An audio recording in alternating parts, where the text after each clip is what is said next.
Yeah, and you know what I didn't want them to do, Richie, is draft Kendrick Green 2.0. Draft somebody that they're shoehorning into that position. Obviously, that wasn't Jackson Powers Johnson. I would have been okay with him. He was off the board. Graham Barton, I don't think that was going to be the situation there. But are you going to take somebody and then try to either, convert him into a position that is not natural for him, or draft him late and hope that he just, performs that well in training camp? Well, no, they got somebody who is hugely comfortable at that position. There's no question whether he can handle it. How soon can he be ready for the NFL game? That's a fair question. It was with Broderick Jones last year. But everything we've seen on this kid's tape, hearing people talk about him, listening to him, what drives him, it's only a matter of time before he's a consistent producer on that offensive line. And I have a hard time believing it's going to take long. 412-575-2600 is the number. Jason, before we take a break here and before we take some calls, I'd love to ask you, do you think the Steelers could have done any better? Is there anyone that you were like, yeah, maybe they should have drafted that guy instead of this guy? Maybe take Barton over Fautanu and how things would fall from there. I always like to do with the hypotheticals. I know Tomlin doesn't, but that's what this show's for. So let me know. Mike Tomlin isn't interested in boosting our ratings. As Derek Shelton says, in my other life, I don't live in a hypothetical or speculative world. And I understand, and I'd love to give an answer to the question, Richie, that spurs the conversation. But frankly, I don't know if they could have, at least among the top 4 picks. We can sit here and talk about the guys in the later rounds, and I really like Mason McCormick, by the way. I'm not going to bag on that, but maybe Logan Lee, maybe they use that in a different way to get somebody who's more of a true defensive tackle. But I don't know. I like his fit in a 3-4 end in their system. I like seeing them get a cornerback with some length, a la Joey Porter.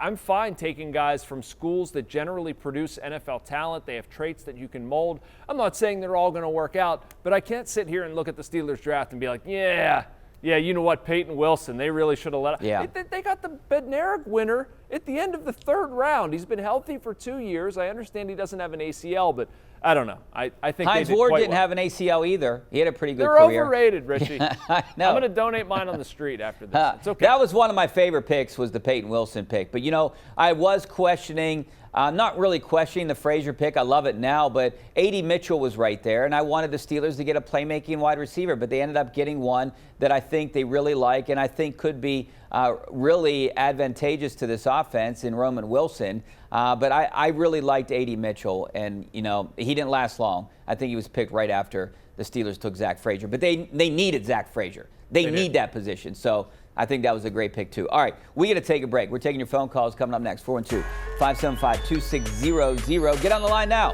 Back at you in 2 minutes. Welcome back to the Ireland Contracting Nightly Sports Call. This is our GMC tweet of the night. And look, it's a new era in Pittsburgh sports. The Pittsburgh Riverhounds were awarded a W team, a women's soccer team in the USLW League. So they'll be joining the league in 2025. This will help all women enjoy soccer and perform at an elite level here in Pittsburgh. All right. Jason, 412-575-2600 is the number. We're going to get to the Pirates in a little bit, but I want to continue the draft talk.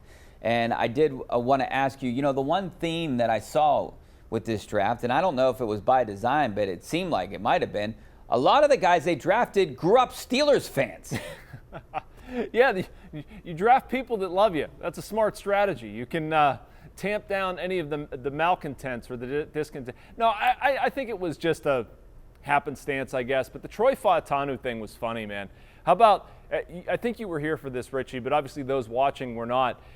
He talked about taking a recruiting visit to USC, where the coach at the time sort of aligned it so Troy was on campus, and Troy and Troy were both there.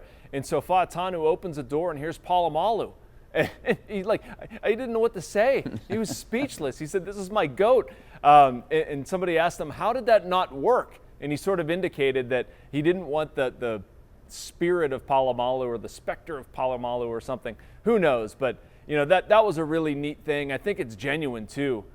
He even said something about going through old tweets and taking some down that weren't great or didn't showcase him in a great light, but definitely kept the Steelers tweets up. So this is more than just somebody that figured out something cool to say on draft day. Like, it is completely legit. Yeah, he basically said he knew Polamalu wasn't going to be there every day, so it was an easy decision to go to Washington. Yep. Yeah, so, the one question that was asked, a lot of people speculate, a lot of people that know a lot more than us, the scouts and the coaches, that, Fautanu is a better fit inside at one of the interior positions like guard. But Mike Tomlin basically said no to that. What do you think? No, I'm with Mike Tomlin on that, Richie. I love him on the outside.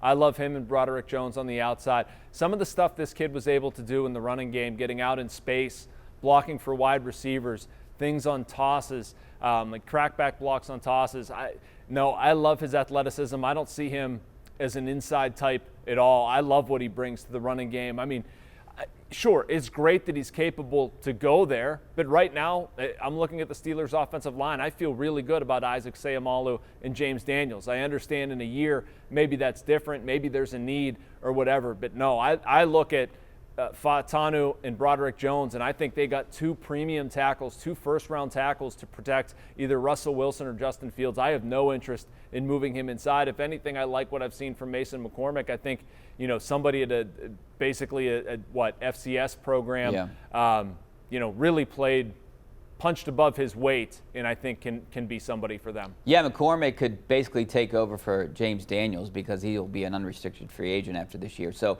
I do want to ask you maybe a 2-part question. So what do you think should happen at the tackle positions this year, and what do you think will happen? Do you think Broderick Jones will, start the season at right tackle, or do you think he'll start the season at left tackle? You know what, Richie? The easy answer would be to say that they're just going to kick him over to the left side and let's go with this. I'm going to use the Broderick Jones situation as kind of a guide and say they're going to start the season the way they ended the last one. And as much as I like Troy Fautanu, I think it makes the most sense to make him earn his spot, to nudge his way in there. And I'm going to feel comfortable moving Broderick Jones to the left side whenever I get there. But if Troy Fautanu is better than Dan Moore Jr., because that's the equation that we're looking at, and maybe we don't need to get out of Latrobe to determine that, and that's great. If I'm the Steelers, I feel excellent. But I don't want to force that if it doesn't need to happen. Right now, that is a luxury the Steelers have. They can rely on Dan Moore Jr. for at least 1 more year, and then maybe you make the move next year. I don't know. And I think that's why Mike Tomlin on, late Thursday night when he walked in, he said he's a tackle. And he had no interest in sort of making that declaration. I get why he answered it that way. Yeah, that's a feeling that I have coming from the Steelers, that they want to start with Broderick Jones at right tackle. He'll eventually be a left tackle, but I don't think it's going to happen this year. The one thing that does worry me, though, if you start him at right tackle, Dan Moore struggles, and then you're flopping everyone around, right? I mean, then you're moving Broderick Jones over to left tackle, and then Fautanu to right tackle. So do you keep Jones and Fautanu basically at right tackle the entire season, right? At the beginning of the season, at least. I don't know. I don't feel like they're starting out, their initial alignment doesn't have to be their middle of the season alignment or end of the season alignment. I mean, you're talking about moving Broderick Jones to a position where he's theoretically plenty comfortable. We're talking about a guy that's played a couple different spots in the line, Fautanu. And if Dan Moore struggles, I don't know. I mean, it's either that or I start with what I want my future alignment to be. I move Broderick Jones and I put Fautanu at right tackle. I mean, there are downsides to that too. I would rather let the players determine what is the best situation. And if Dan Moore Jr. does not perform and Fautanu does, then great. I flip that switch as soon as I'm ready. But I want the players to show me that that's what it should be. All right, speaking of players determining and showing, let's switch subjects to the Pirates a little bit. Oh, boy. And I want to start with David Bednar. What do you do? I mean, he basically blew the game. That's the 4th game he blew this year. What is going on right now? I really don't think he's healthy, Richie. I don't. And I admire David a lot.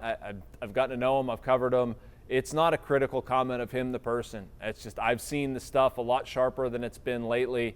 He did not have a normal spring training. I understand that. He has not had a normal start to the season. And I think we're getting to the point where the Pirates should probably admit that. It's okay to take a break. It's okay to shut it down and to get right. I understand it was 1 pitch. I understand he actually has been better before that outing in San Francisco. And maybe I would let it go again. I'm not saying I'd make that move in 5 minutes, but it's getting awfully close to from based on what I've seen to where I am legitimately concerned about David Bednar. I'm having some hard conversations about whether he's healthy, and I'm considering the IL. Yeah, Bednar, great guy. Just hasn't got off to a great start. 12 ERA, and it seemed like it was such a wasted performance by Priester. This is what you want from this guy, more than what you want, right? I mean, he's headed in the right direction right now. Yeah, that's another thing about where they're at right now, Richie. I mean, Quinn Priester has never pitched better as a pro. He has suddenly gotten swing and miss stuff. He's had velocity problems. He's had pitch mix problems. All of a sudden, he's relying on his slider a lot. That pitch was really good for him in the spring, and I think it was 14 swings and misses, something like that last night. I mean, just a terrific start from the young man, 6 scoreless, and completely wasted. Completely wasted. The offense is at a critical juncture. I think that's a bit of an overstatement. I try to wait until about 40 games in to make a decision, but I mean, there's just too many underperforming characters here. I thought Derek Shelton said some interesting stuff. He's generally not this self-critical or team critical, saying like, we have to figure this out. Certainly seemed like an urgency in Shelton's voice, and I don't know if it's Rowdy Tellez, Henry Davis, Jack Sawinski, even Kutch to a degree. Some guys that they're expecting more from. They're just not getting it. Yeah, I was excited about the offense this year, especially the way they started. It looked like they couldn't, score less than 5 runs a game. But right now, that's not the case. They didn't score any yesterday. I don't think they have one yet. I don't have the TV on, but it was scoreless in the 6th inning when we came down here.